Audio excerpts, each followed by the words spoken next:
At the dawn of the 17th century, Europe is caught in the maelstrom of religious war. Irish chieftains had allied with Catholic Spain against England. For 9 years, the Protestant armies of Elizabeth I fought the Irish and their Spanish allies. The final Irish defeat came in Ulster, where the mighty Gaelic Earl Hugh O'Neill and other nobles were scattered into exile in Catholic Europe. But out of sight was not out of mind. Their presence on the continent stokes English Protestant fears. Would the Earls attempt to return and stir the people to rebellion? England's attempt to solve the Irish problem would unleash unprecedented change. The country would witness savage bloodletting as it became a battleground in Europe's religious wars. It would feel the full force of dramatic upheavals beyond her shores in America and in France. Ireland was about to be launched into a long age of revolution.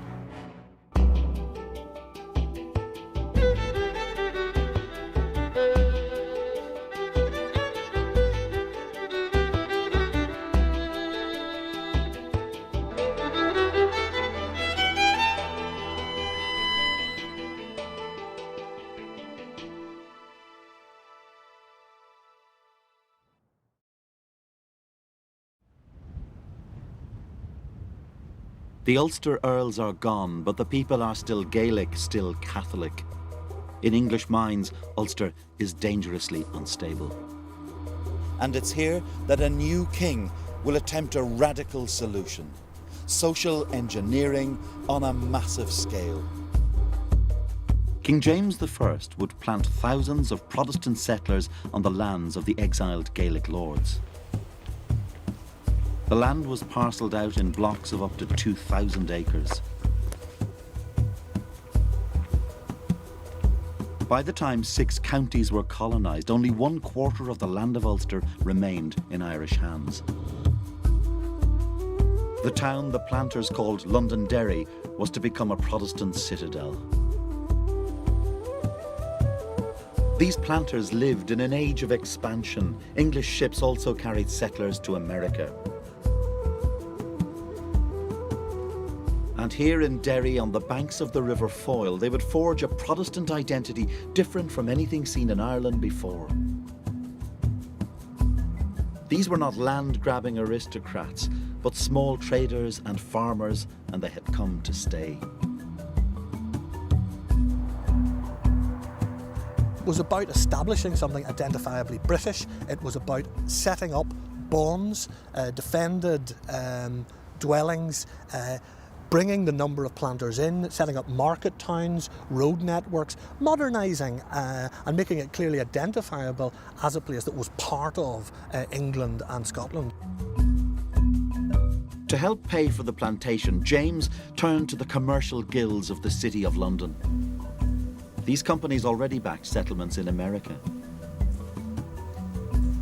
To the tailors, butchers, drapers, goldsmiths being asked to go to dangerous Ulster, plantation was sold as a commercial opportunity. This book of maps from 1622 shows how the settlements took shape.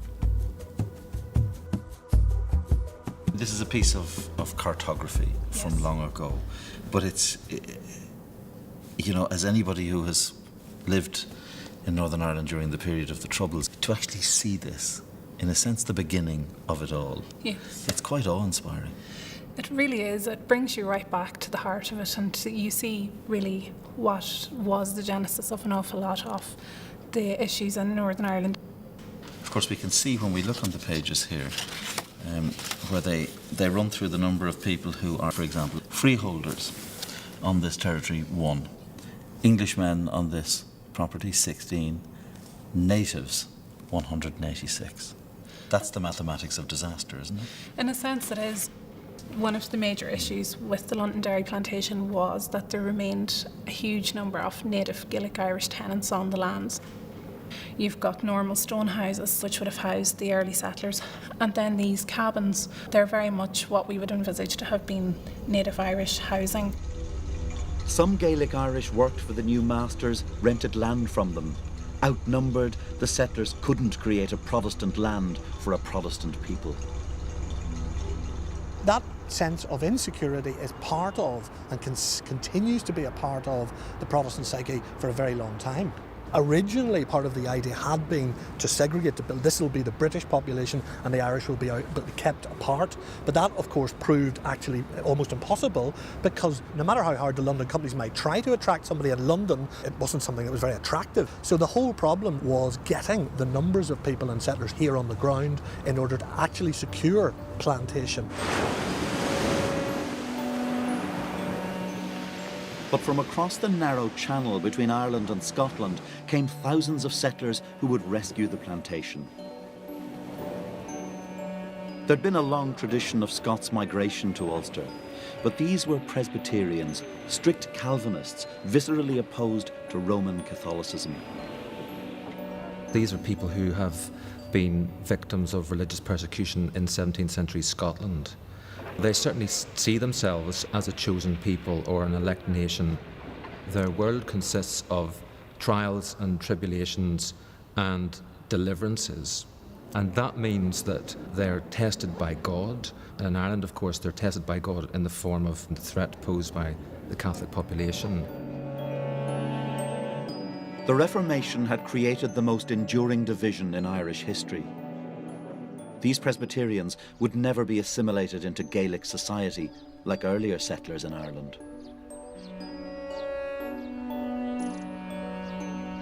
The native Irish were bewildered, like a flock without a shepherd, wrote a poet of the time. The native Irish are tremendously angry and resentful of what they see happening with the Ulster plantation. Their leaders have been driven into exile, they've been forced out of their homes in many instances, and they have this population arriving over both from England and Scotland that have different culture, different language, different traditions, and of course, a different religion. A Gaelic poet writing in the 17th century described the settlers as the crafty, false, thieving sect of Calvin. And he predicted a day when they would be driven from Irish shores. The writer's bitter tone reflected a traumatised Irish world. In the rest of Ireland, Catholics still controlled around 70% of the land, but they faced the constant threat of losing their estates. After Charles I ascended to the throne in 1625, his officials in Ireland sought to expand the plantations until conflict closer to home ended their ambitions. By 1640 in Parliament there was a challenge to Charles's kingly powers and his more moderate brand of Protestantism from religious Puritans like Oliver Cromwell. In Scotland, religious allies of the Puritans rebelled against Charles. Parliament refused to finance the King's war against fellow Protestants.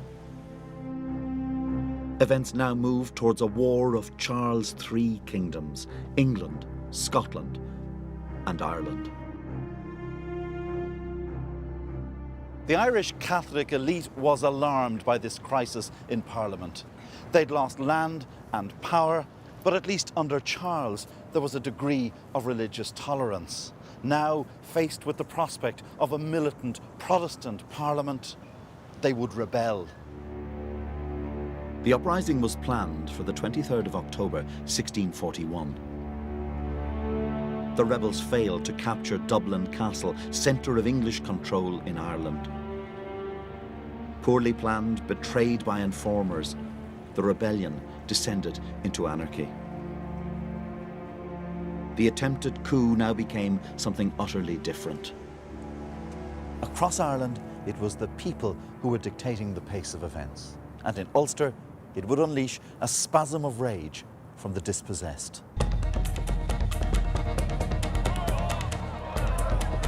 The native Irish now turned on the Protestant planters.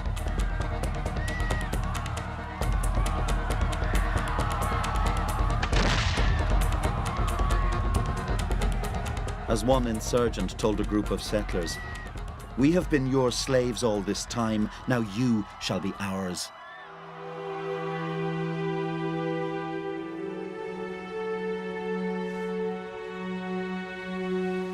Here in Portadown, Irish rebels rounded up Protestants from the surrounding farmlands. 100 men, women and children were force-marched through the countryside and brought to this spot on the banks of the River Bann.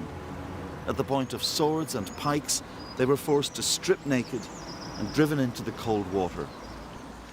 Nearly all perished.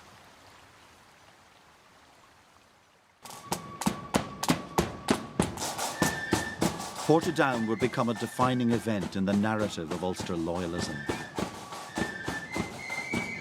"That terror dogs us," wrote the poet John Hewitt, "at the back of all our thoughts." The government retaliation was savage.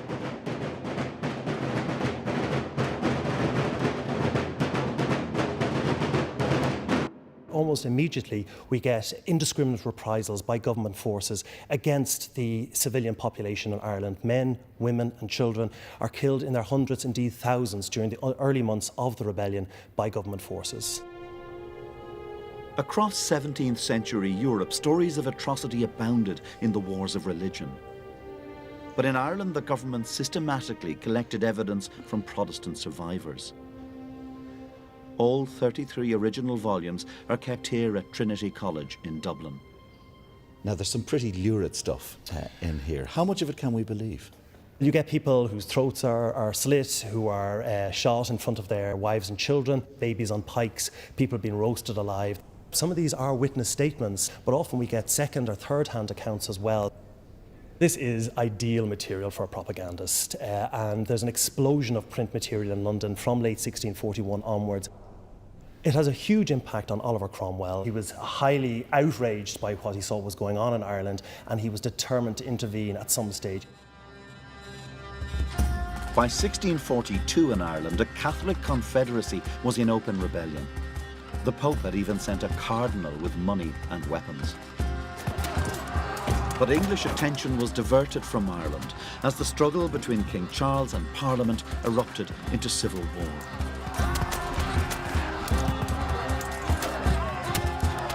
After 7 years and nearly 200,000 deaths, the king was defeated.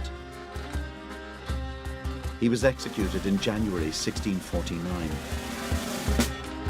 Parliament had triumphed and Oliver Cromwell emerged as commander of the army. But the royalist threat had not vanished. The king's followers now regrouped in Ireland, allied with the rebellious Catholics. In the mind of Oliver Cromwell, it would be hard to imagine a more toxic alliance, and he was dispatched to Ireland to destroy it. He comes to Ireland with an absolutely clear philosophy. That philosophy is, I will terrorise those who resist me, and I will give generous terms to those who surrender. Drogheda, County Louth. In Irish memory, it is a place forever shackled to the name of Oliver Cromwell. On September the 11th, 1649, Cromwell and his army of 12,000 men began to lay siege to the town. The English royalist commander of the garrison, Sir Arthur Aston, proclaimed that the man who could take Drogheda could take hell. He hadn't met Oliver Cromwell. Cromwell demanded the surrender of the joint English and Irish garrison. When this was refused, the bombardment began.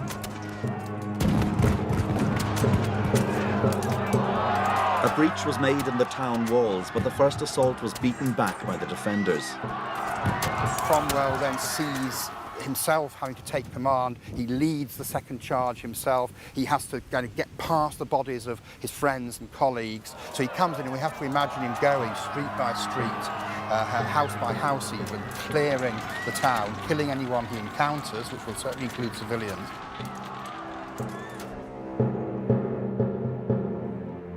Almost 3,000 men were slaughtered, virtually the entire garrison, and many after they had surrendered. Cromwell said, "Being in the heat of the action, I forbade them to spare any who were under arms in the town.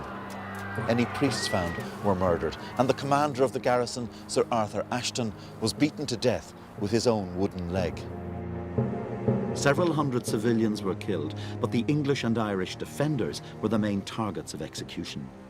That is done, as Cromwell himself makes clear, by knocking them on the head. That's to say they're clubbed to death. He beats their brains out. He beats their brains out because it saves bullets. You know, you've got a long campaign in front of you. You don't waste bullets. Here at St. Peter's Church, Cromwell's men set fire to the building.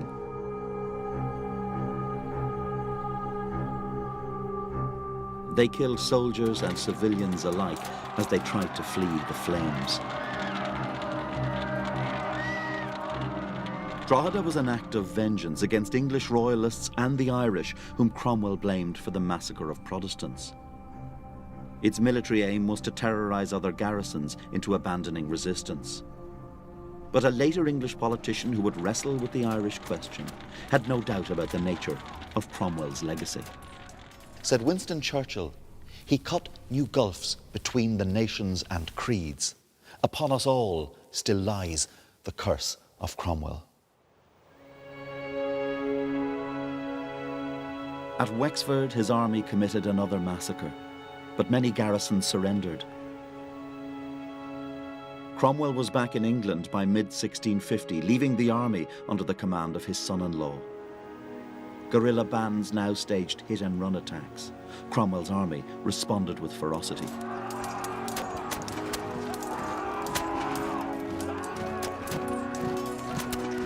The serious loss of life really takes place after Cromwell's departure, much of it induced by the Cromwellian soldiers themselves. They simply destroy the infrastructure of the country. They razed crops, they drove people out of their homes, they burnt down buildings, they deliberately targeted the civilian population in a very systematic way.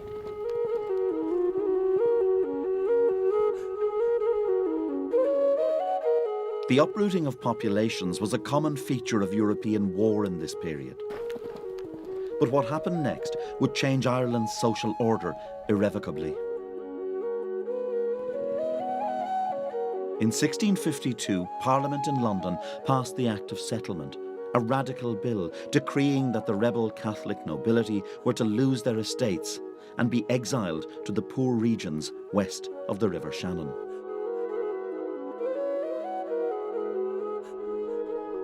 One of Cromwell's generals came here to the Burren in the west of Ireland, inspected the landscape, and then remarked approvingly, "There is not water enough to drown a man, wood enough to hang one, nor earth enough to bury him. To here and to the fastnesses of Connacht, the Irish nobility were to be banished." In the telling of the Irish story, this is Cromwell's enduring legacy: go to hell or Connacht. But his attitudes were more complex. Does Cromwell deserve his uniquely monstrous reputation here? No, he's not the most anti-Catholic of Englishmen. He thinks he knows Ireland and he doesn't think it's necessary to be so severe. And so he spends most of the 1650s trying to make the settlement less severe than his successors. By blaming it all on him, you let the English more generally off the hook.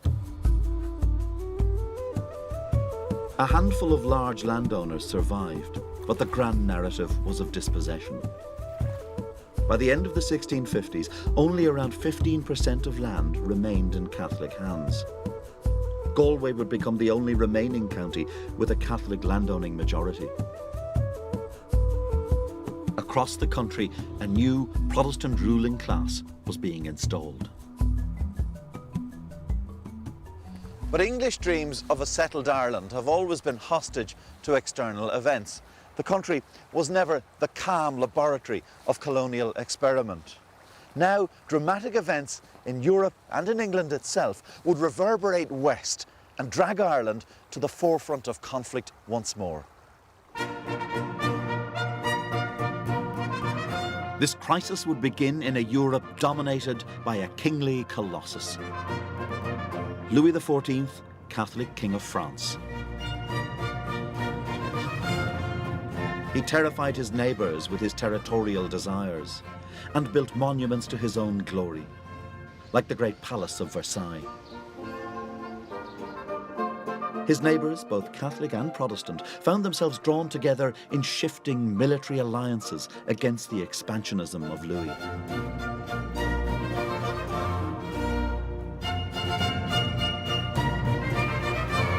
Even by the standards of contemporary monarchy, Louis had a conspicuous sense of his own greatness. Once, when angered by some misfortune, he asked, "Has God forgotten everything I have done for him?" But Louis's power was about to be challenged by a man who would become a hero to the Protestant cause in Europe, and an icon of enduring power to the Protestants of Ireland. Prince William of Orange, Protestant leader of the Dutch Republic, resisted French attempts to conquer his country.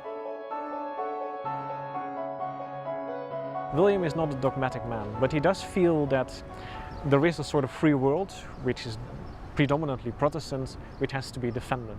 But I think it's important to realize that defending Protestantism doesn't mean fighting Catholicism. It means fighting France. William is drawn to Ireland by an English crisis. Cromwell is long dead and the monarchy restored. But King James II is a Catholic, and when his son is born in 1688, the nightmare of Protestant England, a Catholic dynasty, is at hand. Haunted by the memory of past persecutions, Protestant noblemen ask William to invade England and re-establish a Protestant monarchy.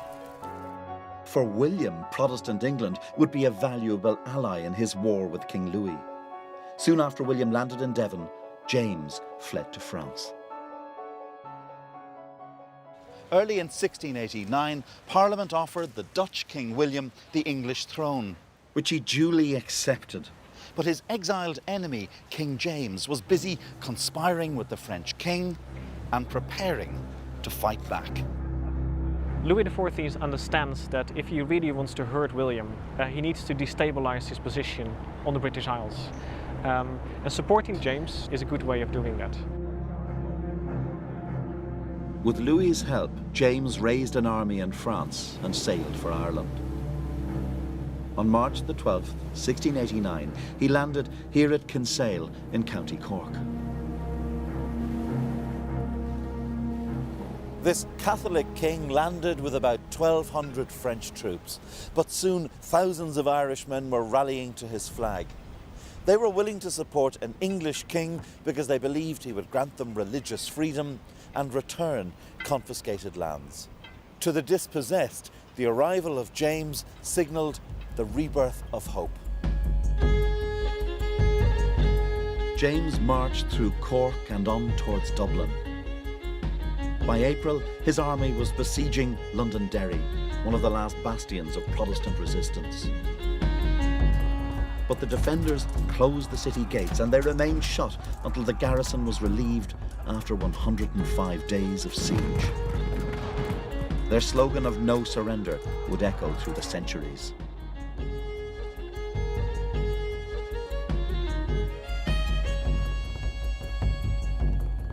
This escalating crisis brought William himself to Ireland with a large army. He would face King James here on the banks of the River Boyne on the 12th of July, 1690. This was a battle about European, English and Irish power struggles, and both armies were diverse. Germans, Dutch, Danes, English, French and Irish prepared to fight. Tell me about the battle. The Williamite plan was to push a part of their army in the face of the Jacobite army across the river, and at the same time swing another part of the army around behind the Jacobite lines and cut them off from retreat, in a word, to envelop or destroy them. The push across the river was relatively successful. However, the arm of the pincer failed to close on the retreating Franco-Irish army. So most of the Franco-Irish army, the Jacobite army, escaped intact. Describe for me the scene at the end of the day. What does James do when he sees the battle has turned against him? James, not to put too fine a point on it, took horse for Dublin. And by fleeing, he implicitly admitted that the Battle of the Boyne was for him the deciding event. His cowardice is condemned. He's described as Seamus Haka the Collier, James the Shite who lost Ireland.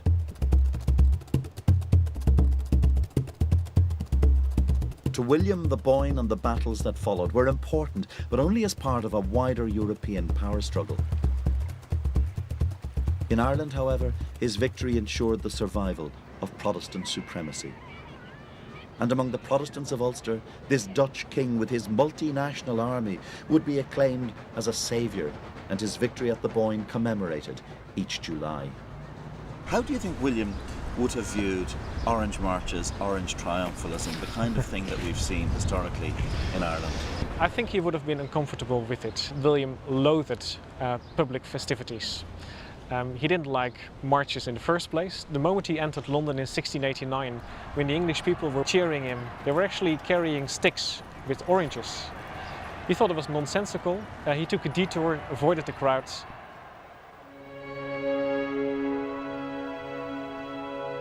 To the vanquished Irish Catholics, William offered generous terms, but his successors ignored the promises. By the end of the Williamite Wars, the Catholic elite in Ireland had either been wiped out, driven into exile, or abandoned any resistance. The people who'd led the great rebellions against Elizabeth, against Cromwell, had been thoroughly defeated. And in their place came a new ruling ascendancy. The Irish ascendancy means the privileged Irish. We're talking about, from the late 17th through the 18th century, privilege is, as in every European ancien regime, privilege is associated with religious profession. To be a member of the ascendancy, to be privileged, you're Protestant. But unlike the rest of Europe, in Ireland, the state religion was that of the minority. Throughout the 18th century, this Protestant ascendancy monopolised power and wealth. Its grandees emerged from a range of backgrounds, from nouveau riche and nobility. There was a surge in construction of grand public and private buildings. There were new road networks and canals. Ireland offered opportunity for men of the right faith. To be a member of the ascendancy does not mean that you're only, let's say, the descendants of Cromwellian expropriators. It can mean that you're from a Catholic family who has cleverly converted at the right time. In this country of men on the make, the story of William Connolly offers a striking parable of the possible in ascendancy Ireland. This is Castletown House, and it was built by Connolly in 1722 at the height of his fame. He was one of the most powerful political figures of his day, and he was the son of a family that had converted to the Protestant faith. William Connolly was the Speaker of the Irish House of Commons for nearly 15 years, and on his death he owned 100,000 acres of land with an annual income of £17,000. He was born an innkeeper's son. A house like this would have cost an absolute fortune at the time. Where did Connolly get his money? He got it in wheeling and dealing in land speculation in the area around Derry, where he took a lot of the land which had been confiscated during the Williamite Wars from Catholics. With something as grand as this, what is Connolly saying to the rest of Ascendancy Ireland? To keep political power, he needed a place where people could come and be received. So this was set up really as a second court outside Dublin. So Connolly's preening here at one level, but he's also very cleverly looking after his cronies, making sure that what he wants politically happens. He is, but it's not very dissimilar from what might happen today. You bring all the people you want to influence together in one room, you give them lots of wine, you give them lots of food, and then you decorate it with examples of your good taste. Connolly's political associates would have been brought down here to be entertained and to view this house and to understand just how civilised a person Connolly was. The masters of the ascendancy would help to make Dublin a city of the Enlightenment.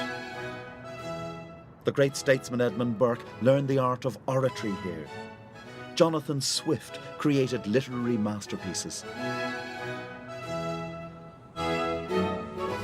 Tell me about the impulse behind this remarkable transformation of Dublin in the 18th century. Well, it's the usual forces, money and power, because the country was beginning to boom at that point. We had an independent parliament in College Green, and the great families. Because the parliament was here, and because the commercial capital of Ireland was here, they would have their houses in streets like this, even though their estates might be in the countryside. So they would come up, stay in their townhouses, attend Parliament, have balls in Dublin Castle, and design their new houses.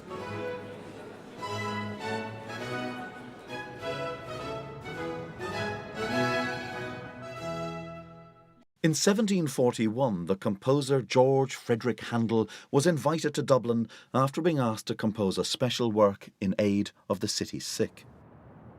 The result was one of the most famous pieces in the entire canon of classical music, the Messiah.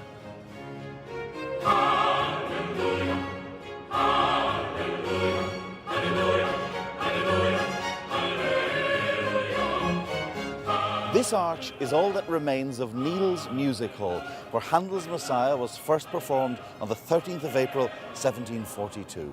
So great was the demand for tickets that gentlemen were told to come without their swords and ladies without their hoops, so that there might be more room for all.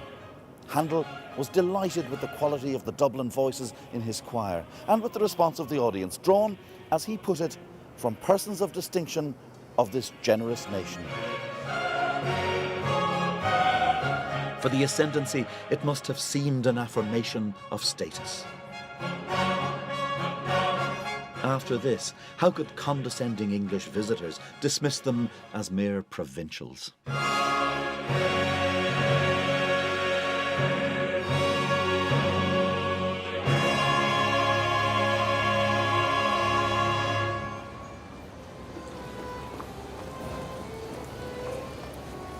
But Handel was alert to another music.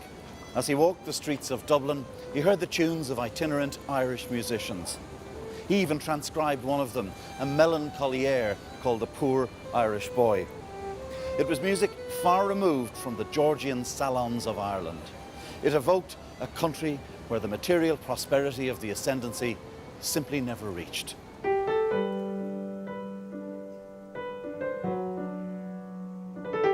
Between 1739 and 1741, famine and disease killed up to 400,000 people.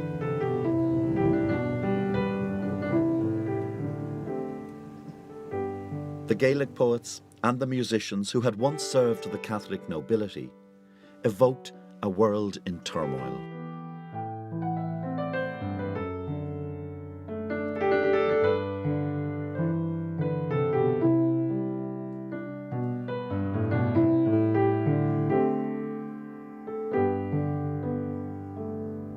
When I listen to the songs of this period and examine the preoccupations, the political preoccupations of people, what you get again and again is a sense of a society that feels it's been disinherited. Well, they were disinherited for a start off, that's the first thing. And secondly, it would be very unusual with such a vast disinheritance not to have that emotionally actually coming through. There's also another strange, interesting, very, very special tradition which speaks even more, I think, of the psyche of the moment of the 17th and 18th centuries, and that's the music of the harpers. With the collapse of Gaelic society, aristocratic society, you have these itinerant harpers, these nomadic harpers. So the world that paid for them, that sustained them, is gone. So they had to look for patronage, and of course they logically looked to the new landowners of the big houses, the Anglo-Irish owners of the big houses. So the key person in that is Thorlogh O'Carolan, who was born in 1670, died in 1735. And he was right in the middle of that period, and he was by far the most famous. Now, he's in between worlds, you see, and that's why he's interesting. Because if you listen into Carolan, you can hear the Gaelic aristocratic past, you can hear the hidden Ireland present, and you can also hear the world of the Anglo-Irish aristocracy all in there.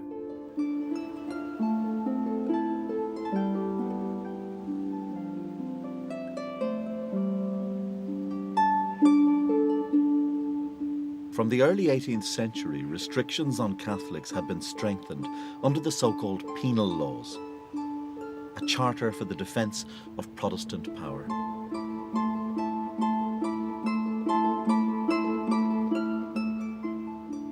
The main aim of the penal laws was to ensure that Catholics would never get back into a position where they would have power over the Protestants and take revenge, which had happened in the 17th century.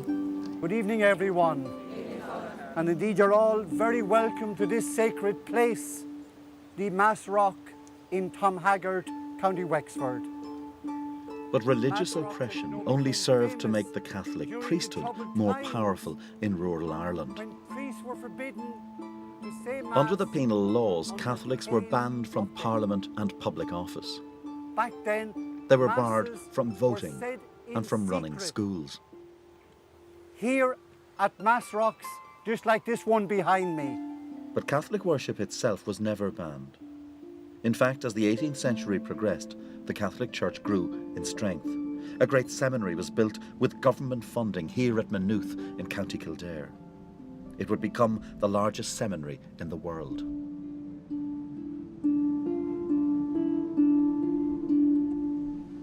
The true significance of the penal laws was not religious, but economic. Catholics were not allowed to buy land. And if an existing Catholic landowner died, his property had to be divided among all his children, and that would ensure that no big landowner would survive. A handful of the Catholic elite had held on to their estates. But the majority of rural Catholics became tenants of Protestant landlords. Among some of these, wrote the English traveller Arthur Young, there was a habit of tyranny.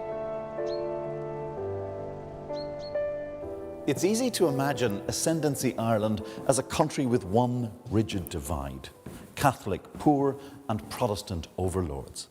But within those terms, Catholic and Protestant, there existed many different aspirations. There was an emerging Catholic middle class. People like the young lawyer Daniel O'Connell, whose family had held on to its lands, and who would later become a leading figure in the story of Ireland. Others were the children of merchants and traders, like Thomas Moore, the son of a Dublin grocer who would become the most popular poet of his day. Ascendancy Ireland couldn't live in a bubble, sealed apart from this large, active, vibrant Catholic culture all around you. There were transactions between Protestants and Catholics on all sorts of levels. There was far more of a coming and going, and far more of complexity to Irish society in the 18th century than has often been allowed by historians. Protestant Ireland, too, was a varied landscape, not all grandee landlords. In Ulster, Presbyterians were also victims of the penal laws. There, Calvinism was condemned by the established Anglican Church. And like Catholics, they were forced to pay for the upkeep of Anglican ministers. Discrimination prompted many to look beyond Irish shores. Ireland was now part of a rapidly expanding British Empire, and that colonial expansion offered space for those wanting to escape poverty and persecution. At Belfast docks and the other Ulster ports begins one of the great themes of the story of Ireland: emigration.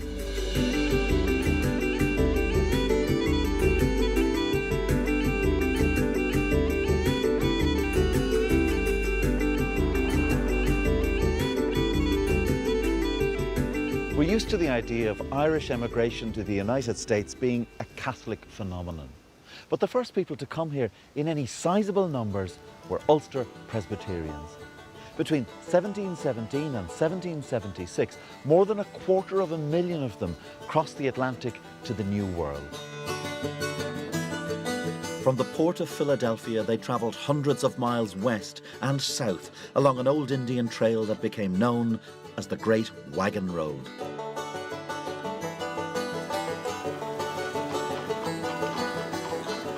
many came to the frontiers of the new America, Virginia's Shenandoah Valley.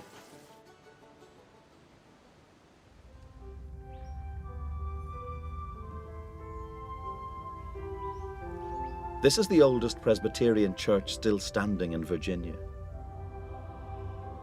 Founded in 1740, many of the congregation can trace their ancestry back to the first wave of Ulster Scots who settled in this area.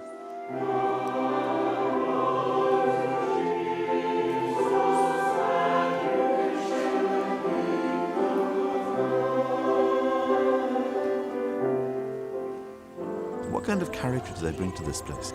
Oh, I think they were a very sturdy, independent people. They had already made a transition from one country to another when they moved from Scotland to Ireland.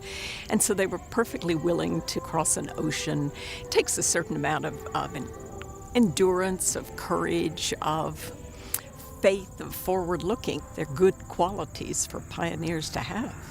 Some of these Ulster Scots settlers become what are known as the hillbillies. They head for the mountains. Well, the people that came to be known as hillbillies were the people who lived somewhat on the fringe of the Scotch-Irish community, who moved up into the hills and the hollers in more remote areas. They got a reputation for being kind of a lawless bunch who were outside the mainstream. They were often associated with moonshine. The Ulster Presbyterians had arrived in a dynamic environment. The borders of America were continually expanding. There was also a growing sense that Americans should govern themselves and not be beholden to a foreign king. In 1775, Americans rebelled against the rule of King George III. The Ulster Presbyterians joined the American War of Independence. To what extent was freedom of religious expression a crucial part of their decision to join the revolution? I think it was an important contributing factor. The whole opportunity that the Constitution offered with the Bill of Rights to have freedom of religion was something they wholeheartedly supported. In 1780, Ulster Scots militiamen played an important role on the American side in a famous victory. At the Battle of King's Mountain, they helped to defeat a larger force loyal to the Crown. An eyewitness account of the battle was published in the Belfast newsletter. It also printed personal letters from relatives in America.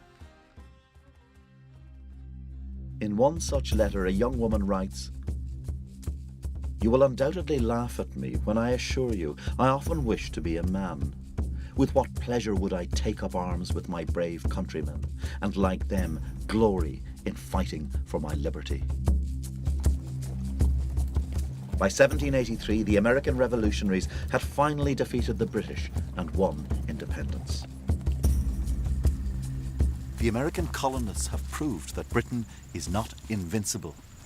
And that message will have a powerful impact in Ireland, inspiring a cross-section of opinion, Catholic and Protestant, radical and moderate. All of them questioning ever more loudly how Britain governs their country. In Ireland, it will be a period of reform and fear.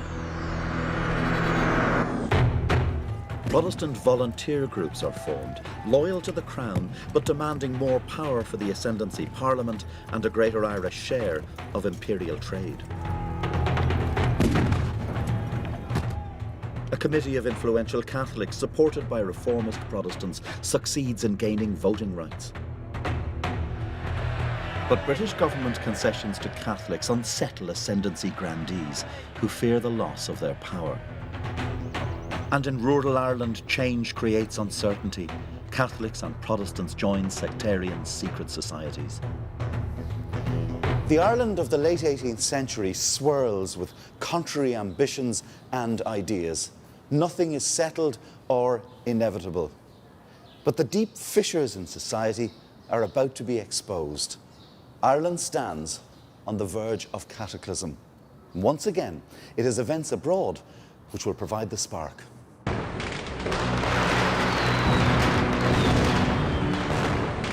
In 1789, bloody revolution convulsed France.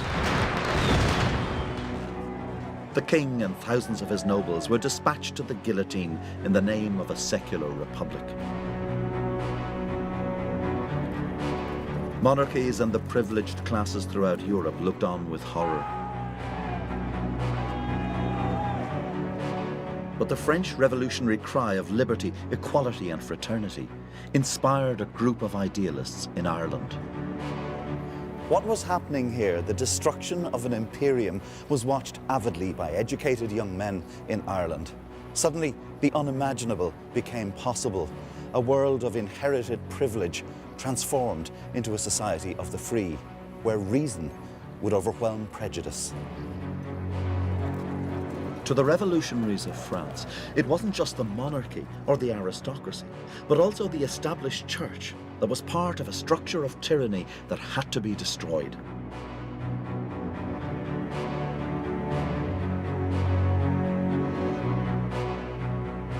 In Belfast, these developments were watched with excitement by a group of radicals. They were Presbyterians who now set out to unite all Irishmen in the cause of liberty. They were shaped by revolutionary ideals and the intellectual ferment of the Age of Enlightenment. They produced an alliance that would have seemed unthinkable. Protestant intellectuals from the south, Catholic middle class, and the descendants of Ulster planters. It is these Presbyterians who here in Belfast in 1791 found the first organisation dedicated to breaking the link with Britain. They called themselves the United Irishmen, and they sought a secular Irish republic. They allied themselves with the Catholic Committee in peaceful agitation. But events in Europe propelled them from activism to revolution. In 1793, England and France went to war. The pro-French United Irishmen were outlawed. Here at Cave Hill, overlooking Belfast, in June 1795, a group of Irish Protestants gathered to swear an oath. Never to desist in our efforts until we subvert the authority of England over our country and assert our independence. But there is a fundamental crisis. They do not speak for all Protestants. And in rural areas, sectarian clashes between what are called Catholic defenders and Protestants were escalating. The defenders were drawn from the impoverished Catholic peasantry. Rural Ireland is very poor. In the later 18th century, you have secret societies, you have rural gangs of agrarian agitators. You have an underworld, in a sense, of dissent, making its feelings felt through violence. Disparate Protestant groups now come together to form an organisation that will be crucial in Ireland's history. The Orange Order, the voice of Protestant fear.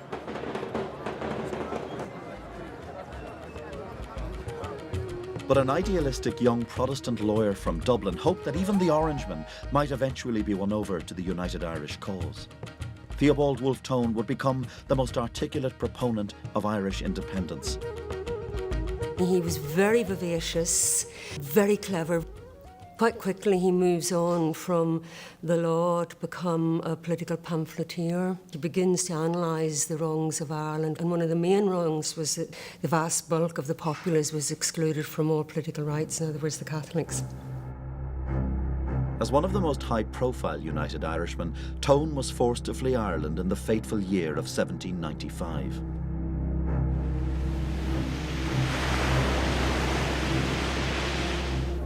Government plans to give Catholics full political rights had been abandoned under pressure from the Protestant ascendancy.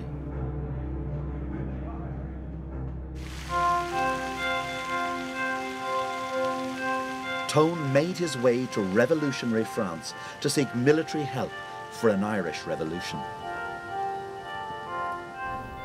On May the 2nd, 1796, Tone was called to meet the leaders of the French Directory. It's easy to imagine Tone's excitement. This is his moment. From backstreet meetings in Belfast and Dublin, he's come to the centre of international revolution. Walking into the splendour of the Palais de Luxembourg, he said he felt as if it were all a dream. Waiting to greet him was the great military tactician and founder of the Revolutionary Army, Lazare Carnot. Tone deliberately ignored the sectarian reality in Ireland when he spoke to Carnot. He told him that all the people were unanimous in favour of France and eager to throw off the yoke of England. He asked me then, wrote Tone, what I wanted: an armed force, arms and some money. Tone comes out into the Jardin de Luxembourg outside the Palais. He's walking around. It's a beautiful summer's evening, listening to the music coming out. Don't forget, he's been in really high-level discussions, so he's a bit overwhelmed by them. And then the head of the military bureau comes out and says, it's done, it's agreed. We're sending an invasion force to Ireland. It was a top French general, and Tone just had this moment. I've succeeded. This is what I wanted. Tone's meeting precipitates one of the most dangerous threats to England by revolutionary France. 15,000 French troops in 43 ships arrived off the west coast of Cork in December 1796. With only 11,000 British troops in the area, a French victory looked imminent. Tone came tantalisingly near to his dream of landing a French army in Ireland. We were close enough to toss a biscuit ashore, he said. But bad weather and the indecisiveness of commanders scuppered his hopes. The French turned for home. England, he wrote, has had its luckiest escape since the Armada.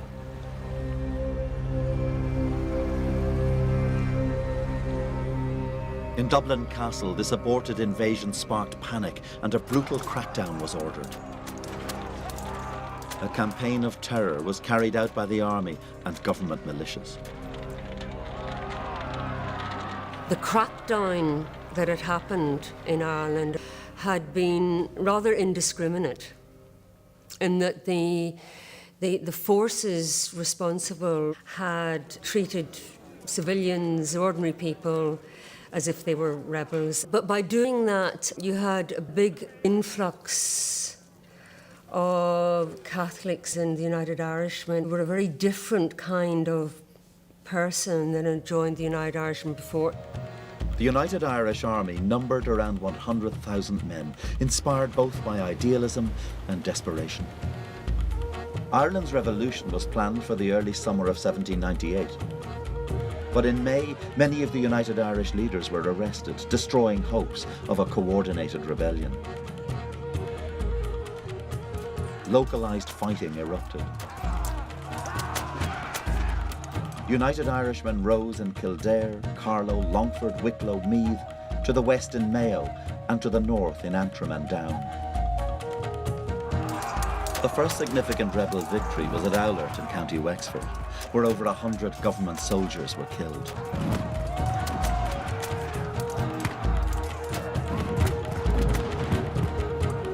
Oulart was quickly followed by the rebel capture of Wexford town and Enniscorthy. But sectarian fear was deepening. The United Irish include large numbers of Catholic defenders. The Orange Order supports the government. Where the violence breaks out, the question is whose sense of rebellion will predominate?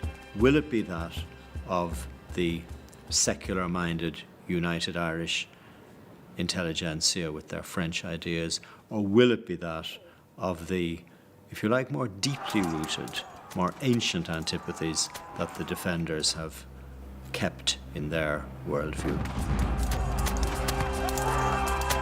The sectarian divisions, which had been papered over by the United Irishmen's talk of universal brotherhood, now exploded into the open. In Ulster, working class and rural Protestants woke to their old fear of overthrow by the Catholics, and they rallied to the crown. Militia attacks on civilians helped to heighten sectarianism. In the ranks of the United Irishmen, the ideal of fraternity across the religious divide was fraying.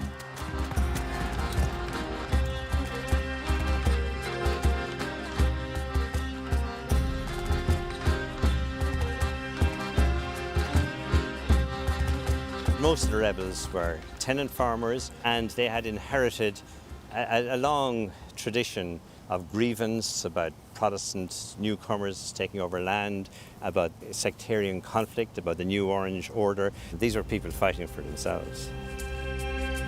Armed with pikes and some inferior muskets, the rebels at New Ross faced government troops equipped with cannon.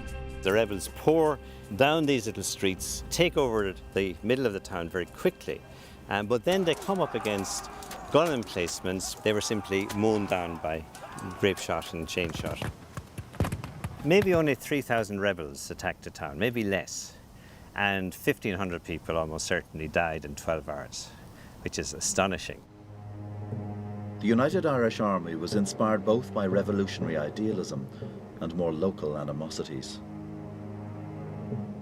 And as the reality of defeat dawned, hatred would lead some to sectarian massacre.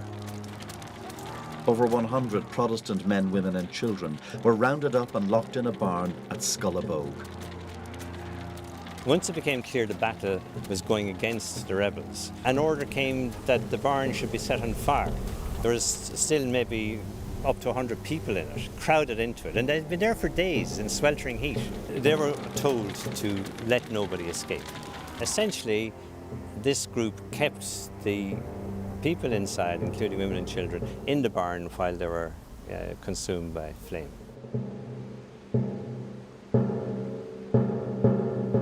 One of the United Irish leaders, Miles Byrne, called what happened here at Scullabogue a lamentable disgrace carried out by cowardly ruffians.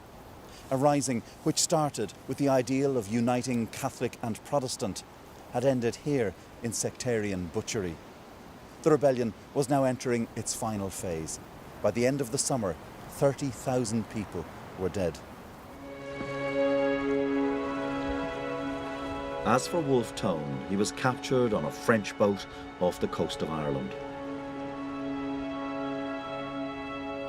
Brought to trial in Dublin, Tone began to realise what had been unleashed that summer. It's so poignant and so sad. He says, for a fair and open war, I was prepared. That it has disintegrated into mayhem and assassination and bloodshed. I am sincerely sorry. This is not what I had wanted. He was sentenced to death, but cheated the executioner by cutting his own throat. Tone the martyr would become an icon for future generations of Irish nationalists. But the revolution had ended all hope of uniting Catholic and Protestant. And it would prompt Britain to launch its most radical attempt to solve the Irish question. In next week's programme, the age of union and the rise of Catholic power.